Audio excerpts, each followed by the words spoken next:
பொங்கல் பரிசு விநியோகம் சற்று முன் தமிழக அரசு ஒரு இனிப்பான செய்தி. இது என்ன செய்தி, என்ன சொல்லியிருக்காங்க அப்படின்னு இந்த வீடியோவில் பார்க்கலாம். ஸோ வீடியோ ஸ்கிப் பண்ணாமல் கடைசி வரைக்கும் பாருங்கள்.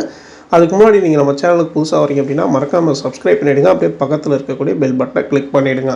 அப்போ இது போன்ற முக்கியமான தகவல்படும் போது நோட்டிஃபிகேஷனாக உடனுக்குடன் வரும். வாங்க வீடியோக்குள்ளே போகலாம். தமிழகத்தில் வெகு விமர்சையாக கொண்டாடப்படும் பொங்கல் பண்டிகையை அனைத்து தரப்பு மக்களும் மகிழ்ச்சியாக கொண்டாடும் வகையில் அரசு சார்பில் ஒவ்வொரு வருடமும் சிறப்பு பொங்கல் பரிசு தொகுப்பு வழங்கப்படுகிறது.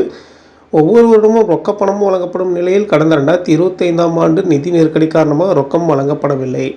இதனிடையே 2026ஆம் ஆண்டு சட்டமன்ற தேர்தலை முன்னிட்டு ரேஷன் அட்டைதாரர்களுக்கு பொங்கல் பரிசு தொகுப்புடன் ரொக்கமும் வழங்கப்படும் என எதிர்பார்க்கப்பட்டது.